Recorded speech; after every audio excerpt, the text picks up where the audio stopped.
Better. Give me just 1 second.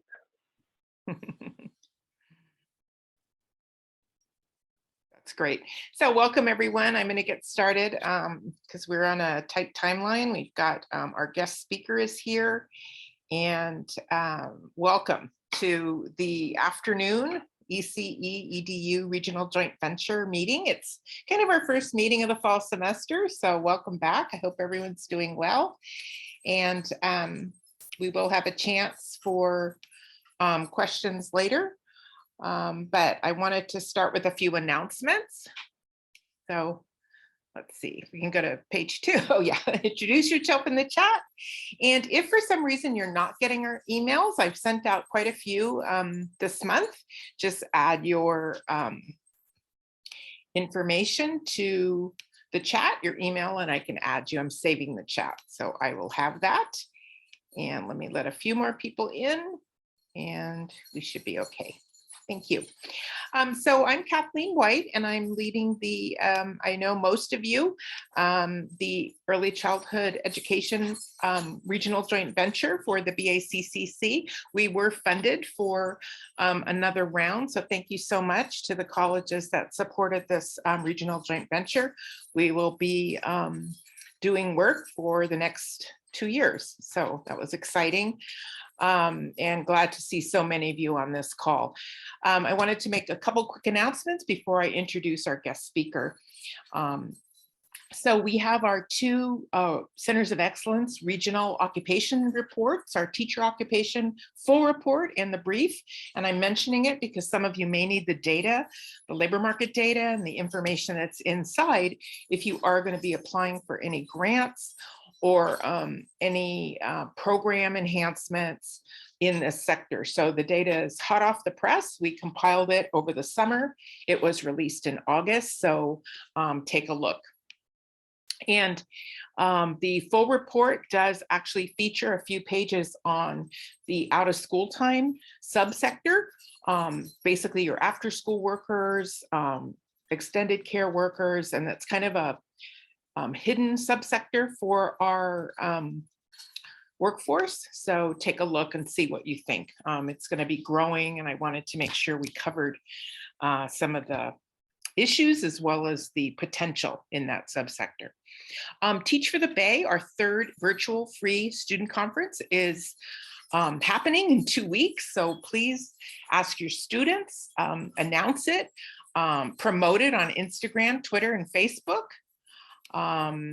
The program and registration is at teachforthebay.com. The links are live here and pretty easy website to remember. There's also a Canvas Commons platform if you are faculty and you want to do assignments based on this conference. Invite your students. This is our conference for our sector, for our region. So please support your students and your current staff and teachers to attend.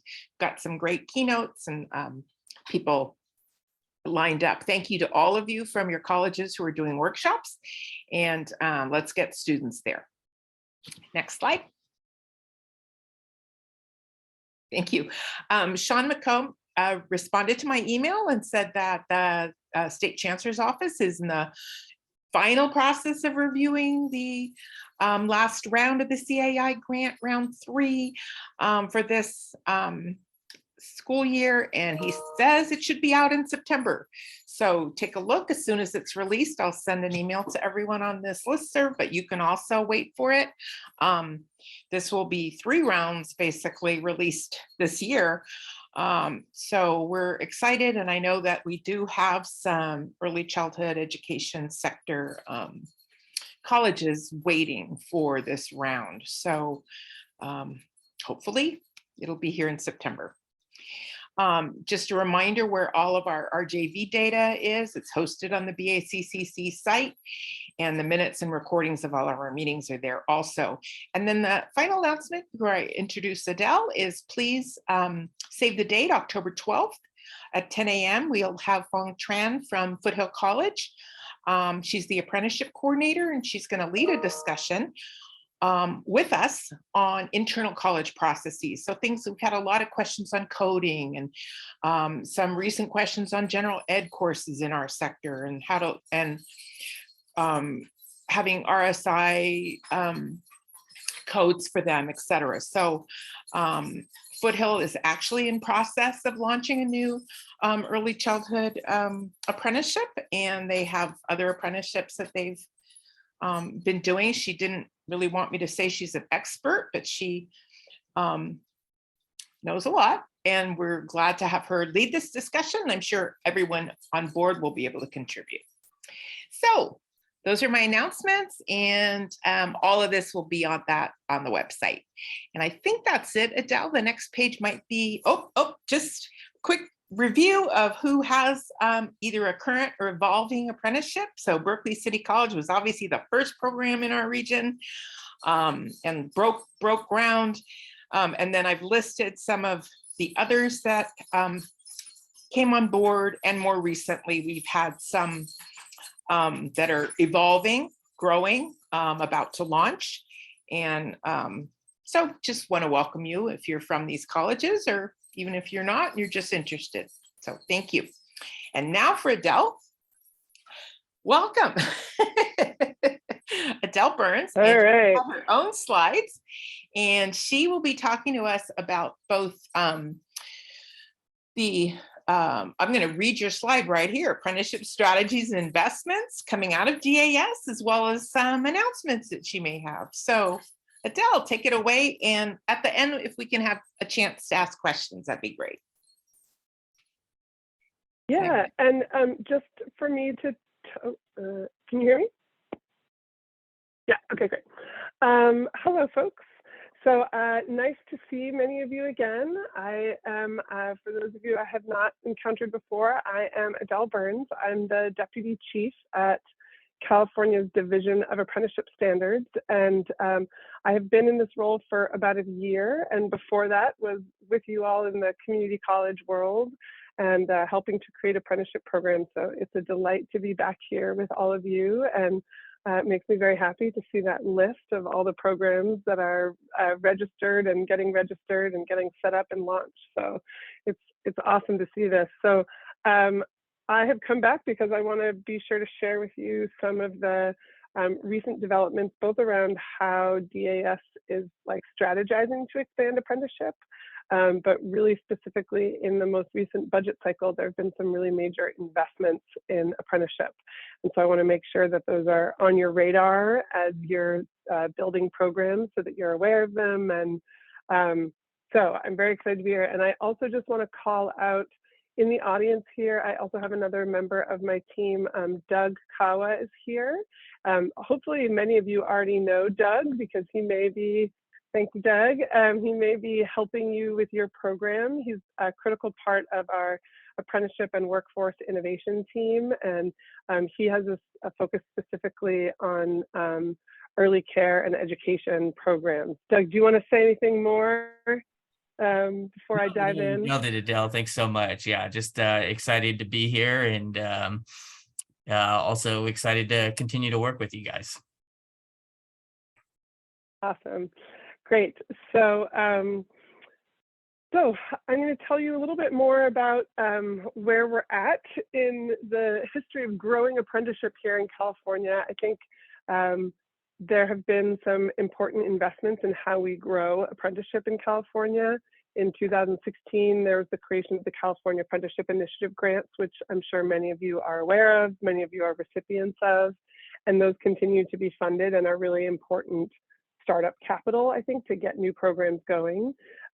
Another step in this process was the creation of the Interagency Advisory Committee on Apprenticeship, which we call IACA, and with that, the creation also of competency-based programs for IACA apprenticeships.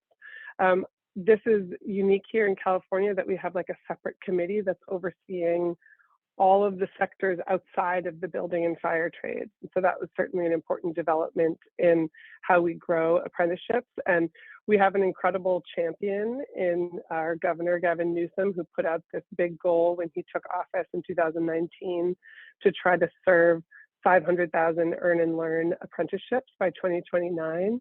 And I would say this year, 2022, is going to be another important step in this process where, you know, that big goal was put out there, but in this year's budget cycle, there's really been a big monetary investment towards making that happen.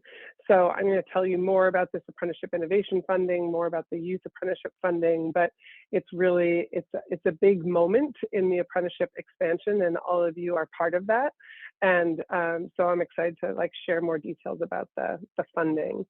I will also say that we've been at DAS and in collaboration with the labor agency have worked on this overall strategic plan as to how we want to be advancing apprenticeship in a big way in California.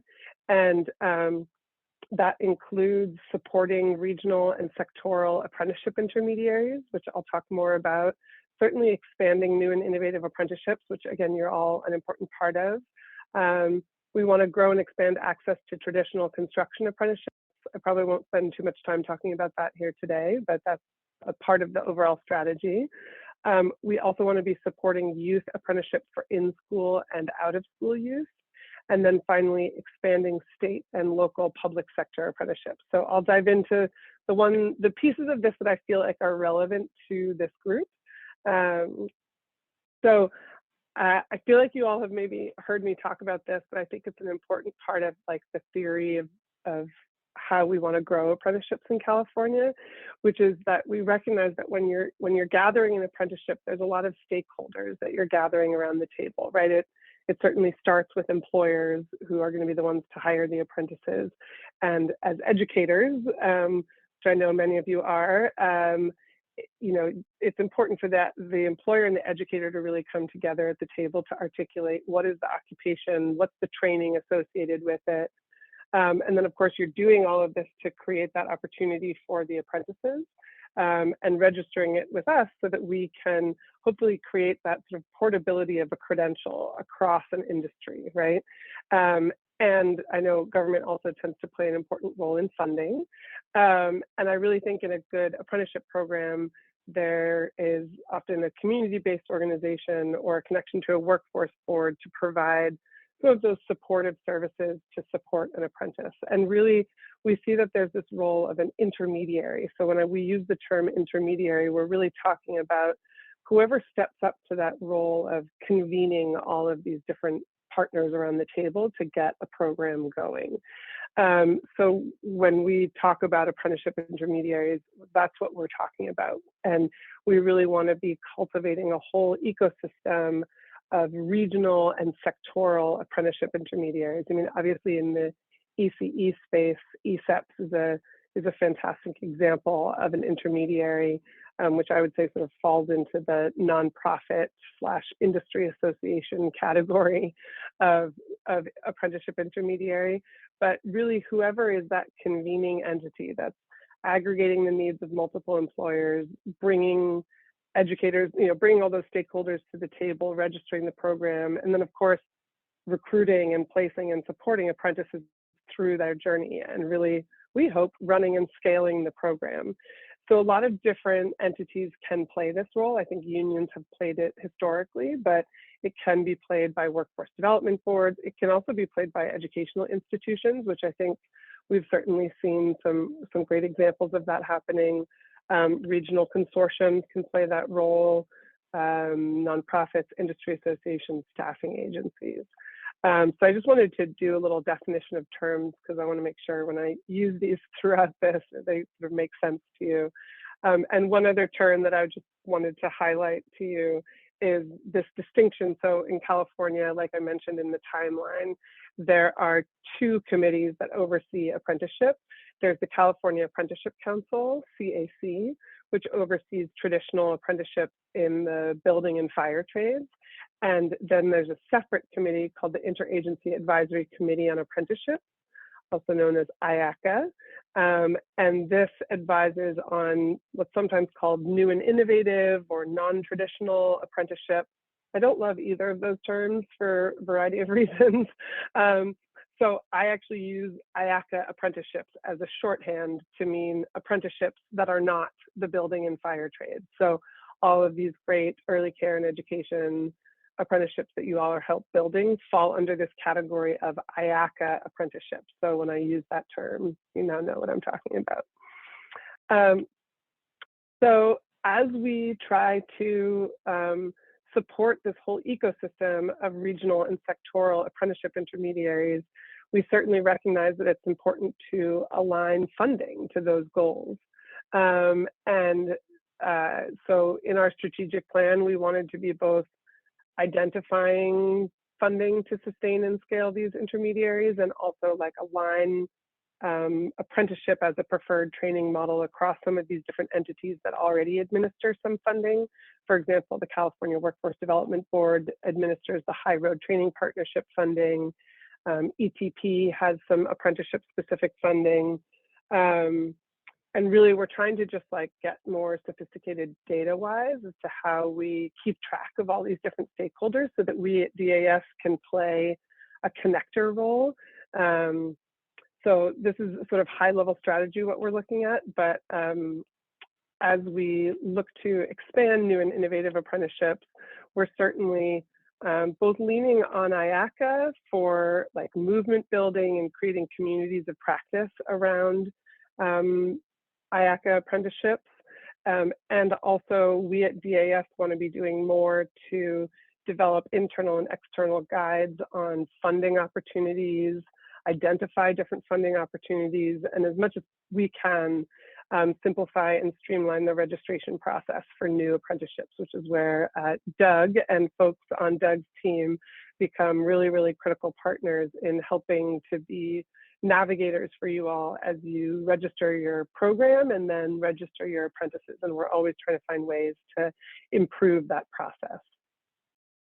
So a big meaningful achievement in this recent budget cycle was the creation of this Apprenticeship Innovation Funding, AIF. And the idea of this is that it's aiming to support those regional and sectoral apprenticeship intermediaries and to really provide funding to help run apprenticeship programs.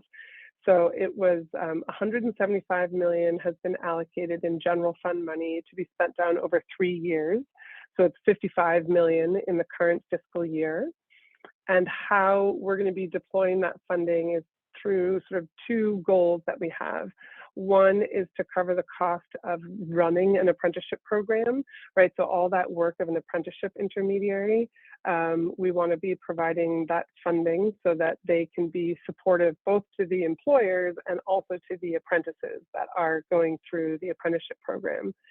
And then in addition, we have created the Apprenticeship Innovation Funding training funding. And the idea of this is, for those of you who might have tried to tap into RSI funding in the past and found challenges with that, the idea of this training funding is that it'll operate sort of alongside RSI, but be specifically for IACA apprentices. So the idea is to try to be an additional and slightly more agile funding mechanism for the training of IACA apprentices. So the eligible recipients of the AIF funding will be any entity that is the registered program sponsor with DAS. So that could be any of the below institutions, any branch of the public education system, nonprofits, it can be a for-profit. So whoever is the entity that's registered with DAS as the registered program sponsor can be the eligible recipient of this funding. And the idea is that this funding is available to existing programs. This is, some grant programs that some of you might have gone for before always say like, this is only for new programs. AIF is not for, well, I mean, it can be used for new programs, but the point of it is to help programs that have gotten to the stage of actually registering apprentices to sustain and scale themselves over time. So, and here comes my own children. Pardon.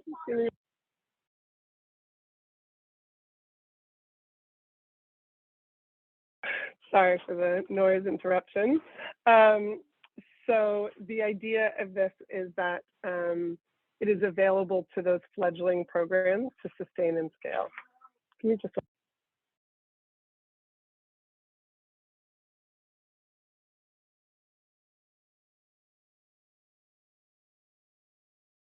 Sorry about that. So, so a little bit more on the mechanics of these two categories of funding.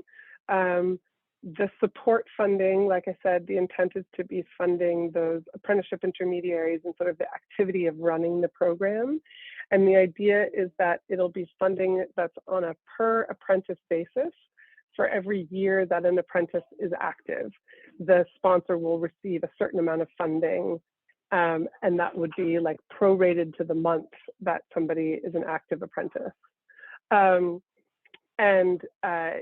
The idea is that it would be dispersed annually, and it's like the eligibility for it is entirely based on the number of apprentices you have registered with DAS. So that's the idea, is that it's really formula funding. Now the training side of the funding, like I said before, the idea is that it exists alongside the RSI funding. So if you are designing your program to either collect RSI funding or FTES funding, you can't also collect AIF training funding. It's an either or of those three categories. However, the idea is that it will sort of function similarly to how RSI funding works, and specifically it's benchmarked to that same dollar amount per training hour. So $8.82 per training hour. And again, like dispersed annually based on the number of apprentice training hours.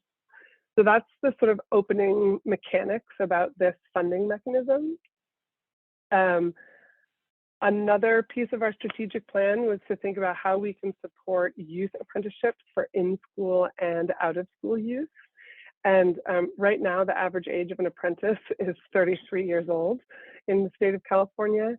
And we want to be doing more to make the apprenticeship pathway available and visible and accessible to younger folks. Right now, youth apprenticeship in California is defined as apprentices who are aged 16 to 24, and that aligns also with the WIOA definition of youth apprenticeship. And I will say there's a lot of foundational work to do in this space of like gathering working groups with the right stakeholders, us working across the different agencies of DAS and the Department of Education and the community college system. And actually in this budget cycle, there was some pretty big developments on this. So youth apprenticeship is now sort of like a key stated priority for DAS with a goal of increasing the number of youth apprentices. And we are in the process of convening a committee that's going to be developing recommendations both around like definitions of youth apprenticeship and also how we structure our work in the state to support youth apprenticeship, and also very importantly, advising on the use of funding. So $65 million has been allocated over 3 years to fund youth apprenticeship and pre-apprenticeship programs that really have a focus on opportunity use. So that is the overall focus of that grant funding. So I think that will be a competitive solicitation grant process for that funding. And then finally, I wanted to speak a little bit to expanding state and local public sector apprenticeships. There's a lot of different ways we're trying to tackle this.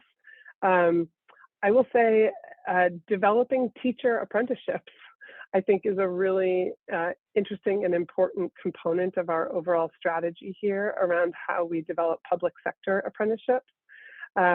We are actually in early conversations with various folks about trying to develop K-12 teacher apprenticeships. And some of you might have seen some announcements recently from the White House and from Tony Thurmond here in California of really turning to the apprenticeship model to help the talent squeeze that everyone is feeling in the K-12 system. And certainly I'm very familiar with so many of the programs that you all are developing here in the ECE space. I know some of it's ECE and early care and education, so I know it's bridging both of those worlds. But I will say, like, this is, in general, developing public sector apprenticeships is a focus area for DAS. And in particular, this space of the education workforce, both early care and education and the K-12 education, is a strategic focus area for us at DAS. So excited to be joining this conversation here and learning from what you all are doing and hopefully amplifying efforts. And one thing I will say that is really encouraging is I think that there's a lot of funding available for education apprenticeships and a lot of interest in this. In the White House announcement, there was a mention that teacher apprenticeships will be a focus of the $100 million that DOL is soon to put out in grants this winter. So keep an eye out for those. I think teacher apprenticeships and education apprenticeships are going to be prioritized in that funding mechanism. And I will also say, I know of, through conversations that we're having, that there's a lot of philanthropies that are really interested in investing in this part of the workforce. So yeah, lots of exciting work specifically around teacher apprenticeships. So in summary here, there are basically two new categories of funding that were created in the most recent budget cycle. There's the $175 million AIF and the $65 million in youth apprenticeship, but it doesn't stop there. The related and supplemental instruction, the RSI funding, before was actually benchmarked to the not-for-credit rate in the community college system, and it's now been benchmarked to the for-credit community college rate. And so this is, it was $6.77 per training hour, and it's been increased to $8.82 per training hour. So that's a big change, and I think it's just a signal to how the state values apprenticeship-connected education, just like we value other forms of education in our, post-secondary system. So this is certainly a big deal. I'll recognize it's a little bit more relevant to the building and fire trades, which the CAC apprenticeships, which really tap a lot into the RSI funding streams, but some of you may be setting it up to be tapping into that funding. So this might be impacting you all. So this is a big increase. So I've attempted in this to summarize the numbers. Sometimes it's hard to pin these things down. So this is my attempt to pin things down for you. So these are some of the different, really apprenticeship specific categories of funding. So we have the California Apprenticeship Initiative Grant. Last year it was funded at 30 million. This year it's funded at another 30 million. Kathleen was sharing earlier that I think they are very soon to release a new CAI proposal. I don't want to speak for the Chancellor's office, but I know that they've been hearing feedback from folks about how CAI could be improved. So we'll see what comes out next. But that's certainly an ongoing investment. So the related and supplemental instruction that I just spoke to, that was at 67 million, that got bumped up to 88 million. The employment training panel has sort of their own calculation. That's like a tax charge to employers, and a certain percent gets allocated to apprenticeship. So that one is sort of its own thing. But you can see here we have these two new categories of funding. So the Apprenticeship Innovation funding, which is really going to be that formula funding approach. The youth apprenticeship, which is likely to be more of a solicitation style funding. And then there's an investment in women in construction priority program. So there's a stated, there was $15 million invested into that, another $15 million this year. And that's actually a solicitation that we're likely to release soon. So you can see that this year we increased our spending overall in apprenticeship by about $100 million. We almost doubled the amount of money that we as the state of California are spending on apprenticeship, which is huge.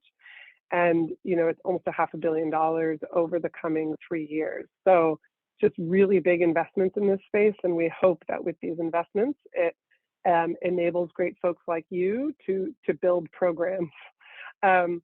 Some of you might have seen a version of this slide that I might have shared in past convenings of this about a year ago, but this is my attempt to take a very complicated world of potential funding for apprenticeship and attempt to simplify it. So essentially, I think when running an apprenticeship program, you've got the employers, and there's an expectation generally that employers are paying the wages for apprentices and the benefits and the mentorship.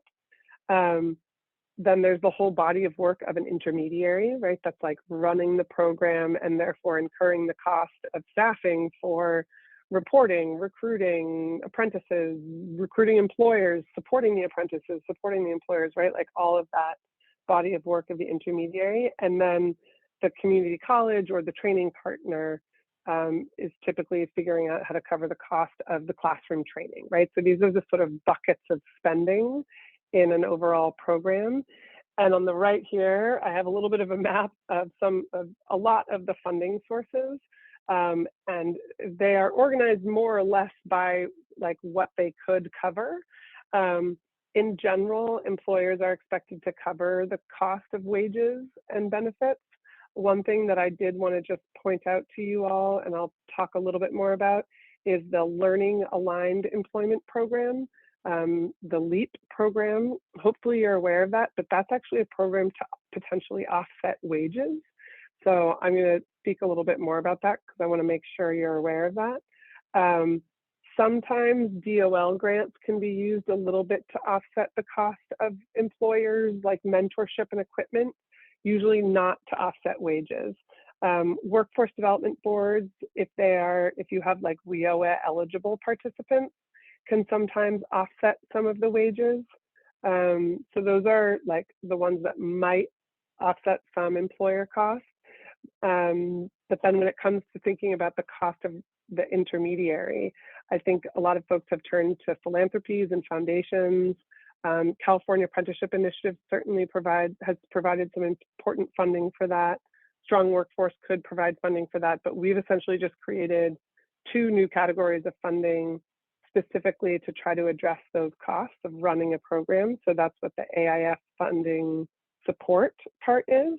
And I would also imagine that the Youth Apprenticeship Grant Program will also likely be thinking about that cost of like running a youth apprenticeship program.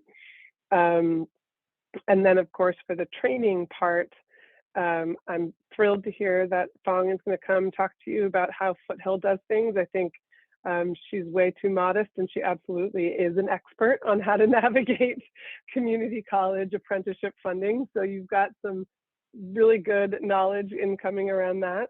But basically, the cost of training should be pretty much fully covered in the state of California. And in fact, colleges and really any educational institution is not allowed to charge apprentices for the training. And very importantly, in the community college space, colleges are not allowed to charge enrollment to apprentices, but that's not because they lose the funding.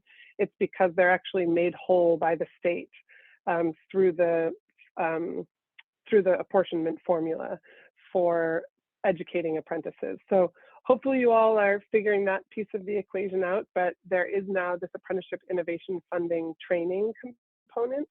And the idea is to try to, like I said, function sort of alongside that RSI funding, which has historically been more used by the trades.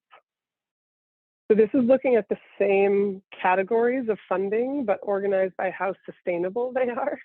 And the apprenticeship innovation funding, certainly our vision for it is that it becomes an ongoing and sustainable investment by the state of California. Full disclosure, it is an allocation for 3 years, and we all have to prove that it is causing the outcome of creating great apprenticeships and advocate for it to be funded ongoing if we want it to be. But for now, it's 3 years of funding. And certainly the idea of it is that it's intended to be like funding that you can apply for every year based on the number of apprentices that you're serving and the number of apprentices that you're training. So just like RSI funding or apportionment funding is just, you get it every year. It's not like a one-time grant. That's certainly the idea of the AIF funding. The Youth Apprenticeship Grant Program is going to go alongside many of the funding sources that have grant cycles. So that one is likely to be more in the sort of grant cycle category of funding.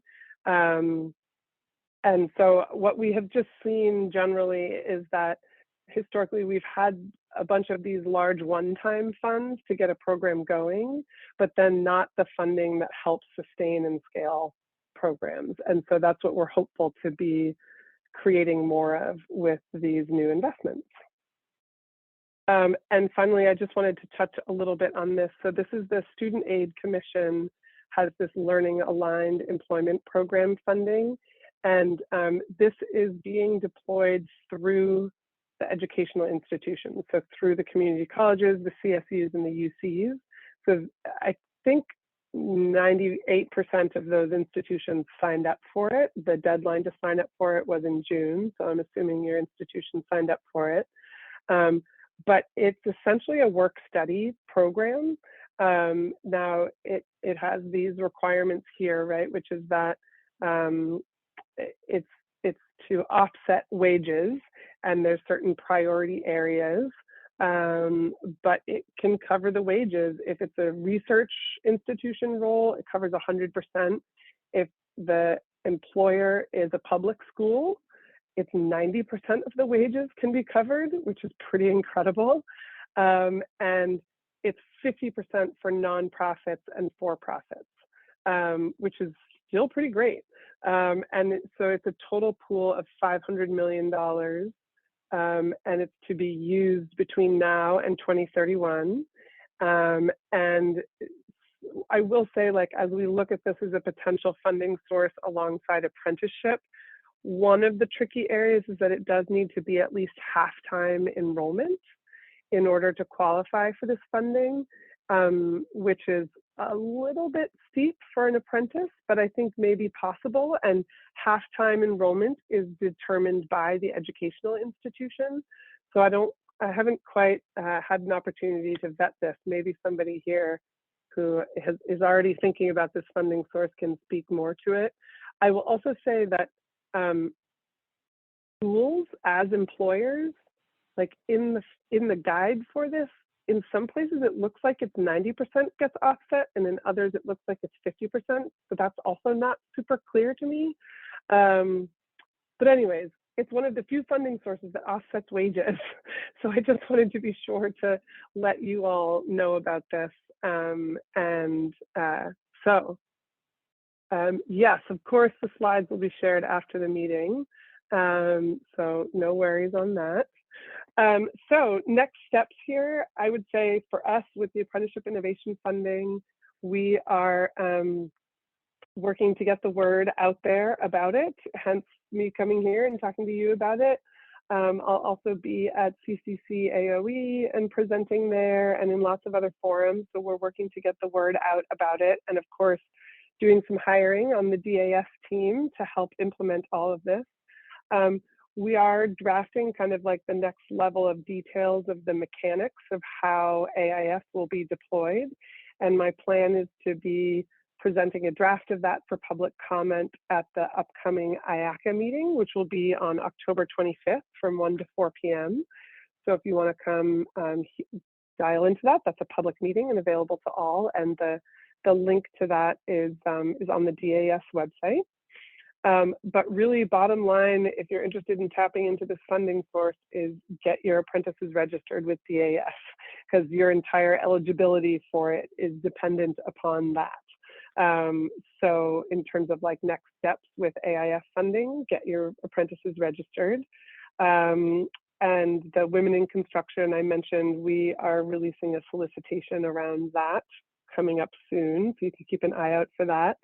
And with youth apprenticeship, our immediate next step is that we're really gathering that youth apprenticeship committee. So yeah, and I welcome questions that folks have. I've thrown a lot of information at you. Thank you, Adele. Okay, so I see, yeah, sure. Yeah, virtual and thank you, Deb. Can I ask a quick question, then we can take questions from the audience? I've already had 2 questions that came up earlier today. Could you give us an idea about timelines right now for approving standards for the colleges that are doing their own, what the timeline is right now in terms of the wait And then you did just mention the timeline for the new funding. So when that's released, you could share it with me and I can send it out to this group. But timeline for standards and also for feedback. So the timeline for standards, I would say that there are some flexible and some inflexible parts to developing standards. So from the moment that you have all your pieces together, right? So you've been working with Doug or another member of our team. I know Nicole Picata also sometimes works on developing standards. So you've worked with the DAS person and you've figured out what is your work process, what is your, what's the sort of learning schedule, what's the wage schedule. You have your at least one employer signed on to say, yes, we're doing this, right? So you have all your pieces and they're all ready to go.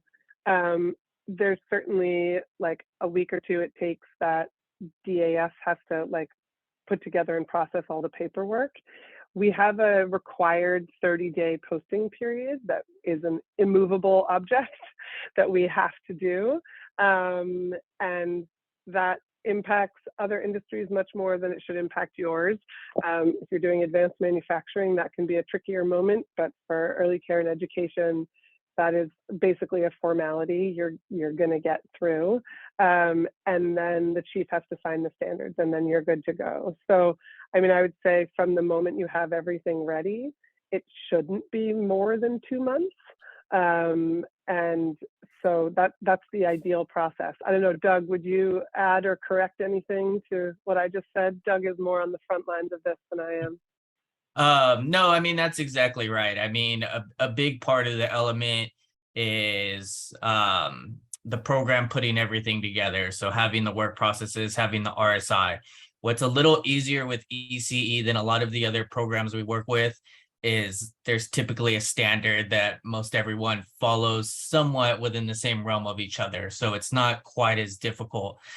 So once all of that's together, LEA letter, employer, all of that, yeah, it takes about 2 weeks to get through our program planning and review where they're going to go through everything, make sure everything looks good for the public posting, and then 30 days from there. Great. I mentioned that because we have some CAI recipients, and so it has to align with a semester starting. So it's kind of August or January, or there are certain course times when classes start. Yeah, absolutely. And there's like a program I'm working with right now that similarly received the grant. And so we're working fast to get everything pushed through quickly so that they'll definitely be up and running by second semester here. So, the consultants work with you on trying to make sure we get everything in time to get that posted. Thank you. And then you have some questions in the chat. Yes, I see the question from Randy. Randy, that's an excellent question, is like, will the AIF training funding be deployed differently than the AIF support funding? Specifically the colleges pursue the training funding and the intermediaries pursue the apprenticeship funding. That is a critical inflection point that we're in the process of working through. So I don't have an answer for you right now on that, but I'm hopeful to have an answer for you by October 25th at the IACA meeting, because that's certainly a very important piece of the mechanics of this. Thank you. Let's see. Yeah, sure. Other questions in the chat? Don't see any yet. Randy, I wanted Randy to introduce yourselves. About half of our colleges are using ECEPs as an intermediary, and the other half are doing their own standards. But Randy, do you just want to introduce yourself? Sure. I'm Randy Wolf. I'm the Executive Director of Early Care and Education Pathways to Success. We're working at the moment, we have 18 projects we're working with, about half of which are going through our new institute, which is a one-year training, it's a new model for how to expand apprenticeships more quickly and more efficiently with an intermediary kind of at the helm or at the center of the hub. And what I will say is that in January, we'll be starting the next institute, So the timing would be the partnerships will start planning and learning and designing and building the partnership and all that from January to August, and then the programs would launch in August. I will put a link in the chat box because we're now actively accepting applications from community-based partnerships who want to be part of that institute. And there will be 2 open webinars in October, and the flyer I'm going to link to will give you all those details, because it's a requirement. If you want to apply to be in the institute, you have to come to one of these orientations. Otherwise, what we found is we sort of keep having to start at square one and start at square one and start at square one. So thank you, Kathleen. You're welcome. Thank you for your hard work. You also, before you hop off, you were awarded a grant for expansion Well, recently. not exactly expansion. Growth. I would say it was for, no, not even that. I would say it's for bolstering. Oh, okay. Despite the name of the grant, it's for bolstering. Okay. But that, and she's talking about the state, oh my God, SAEEI, State Apprenticeship Expansion, Equity, and Innovation. Did I get it, Adele? Wow. Yeah. And we were awarded a grant, but that particular grant, we will only be able to use to sort of augment some of the funding challenges that some of our ECEPS apprenticeships are facing. It very much depends what the challenges are that they're facing and what their available resources are and what kind of a apprenticeship program they're running and all that. So it's not, I wish it was a huge deal. It's a good deal. It's a big deal, but it's not a huge deal in terms of the amount of money that's it will end up being. All right. Well, I congratulated you anyway on the email. Thank you. Congratulations. Yes. And I am happy to have received the grant, and we're very proud of that. Yeah. So yes, absolutely. Thank you, Randy. And we have a question from Catherine, and this has actually also came up earlier today at one of our meetings. Adele, maybe you can look at it has to do with the website. Yeah, I wonder, Catherine, if you wouldn't mind coming off of mute, because I don't, is there a site that shows the trying to status figure out, of the apprenticeship for the colleges? Yeah. Yeah, we don't know where, like, we got the letters, but then it hasn't been, we don't know where the status is, if we can start organizing, getting everything together, but we don't know if we've been completely approved, so it's kind of confusing what our status is. Are you asking with DAS? Yeah. I mean, is there like where we can see, like, if you start knocking down the elements of what you need, and if that's been turned in, are we just waiting for that? Or, you know, what is the status? Is there a place to go to see the status? Or do we just get an individual that we're working directly through? Yeah, so I think the quick answer to your question is no, we don't have a place online that like publicly posts the status of open possible programs under development. It's a beautiful vision that you have. What we do have is a team of folks that should be supporting and holding your hand through that process. And part of the reason I invited Doug here is because that team of folks, we have focused by sector. And so we have a partnerships team that's out there trying to like help develop new programs, and also a program management team, which Doug is a part of, that's really focused on like developing the standards and then helping to like support the program once it's launched. And our team is organized by sector. So we have like a public sector team, and we have a tech team, and we have a healthcare team that have like representation in those two areas. So Doug in particular really focuses on the early care and education space. So that's part of why I brought him here. So I think my quick answer is like send Doug an email. Doug, I don't know. Yeah, there you go. Look at that. He's already put his email in the chat there. Thank you, Doug. Because that's like our team is here to help you navigate exactly that process and to help keep you informed as to what are you missing, right? Like if there's a component of your package that we don't have, we will let you know, we should be able to let you know about that, and also be able to tell you the status, right? Like, is it in program planning and review? Is it on our website and publicly posted? So that's the one thing we do have, is like the programs that are in their 30-day posting period are publicly posted on our website.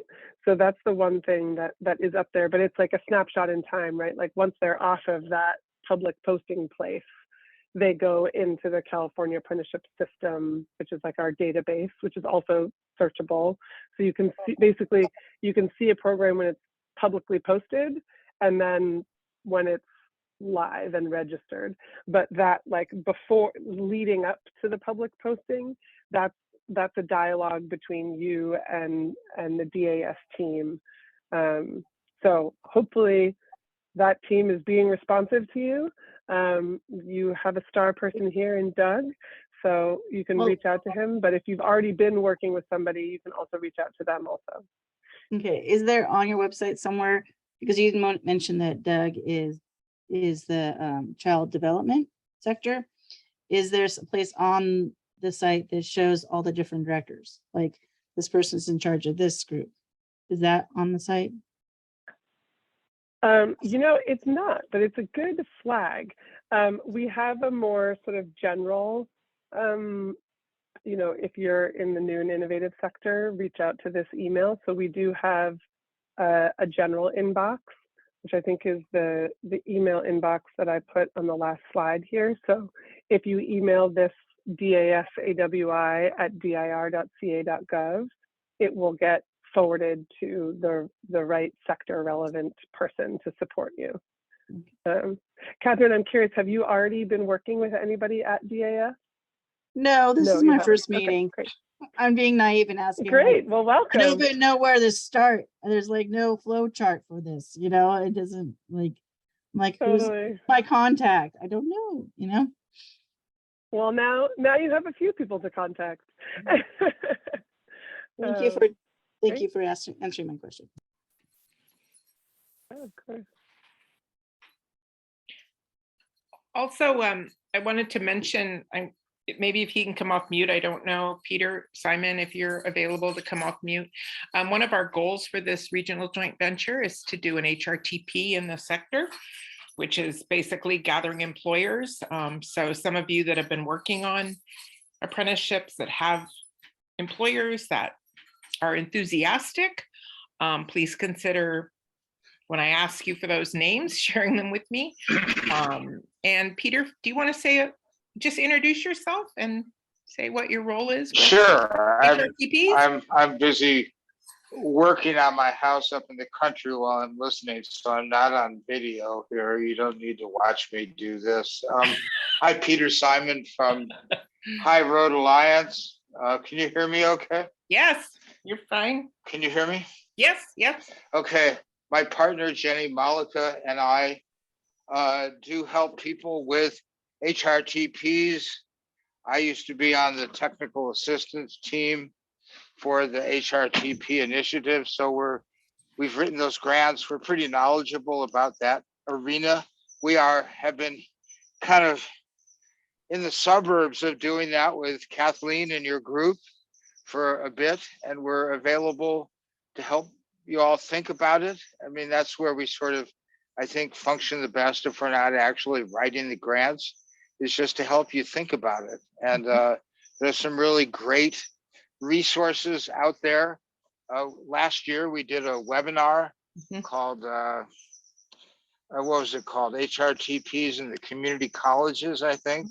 So I'll put, Kathleen, if you could put my my email address in the chat. I'm happy to respond to people if you have thoughts or questions. How's that? That's good. It's great working with Kathleen and your group. Thank you. We have had this on our to-do list for a year now. That we'd like to have a yes.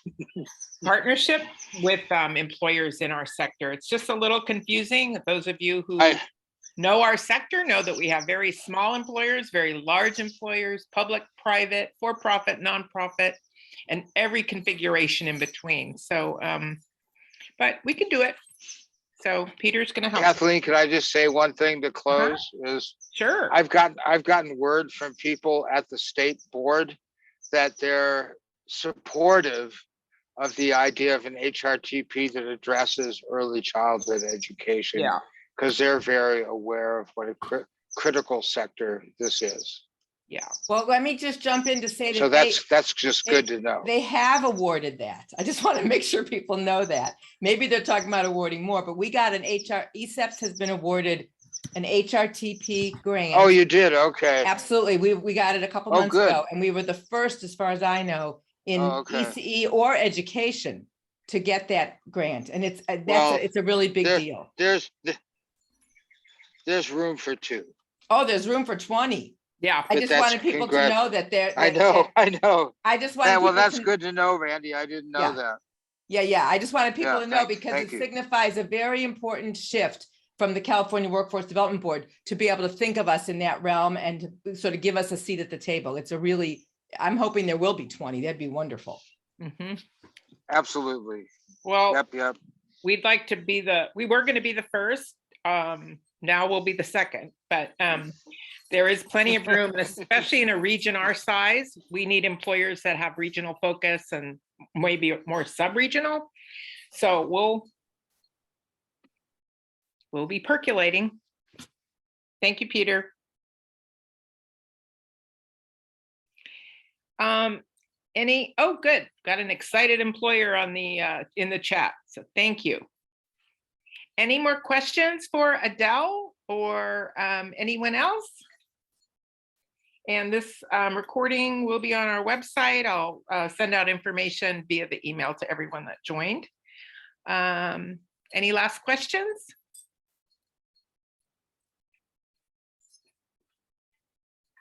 No? Adele, any final comments?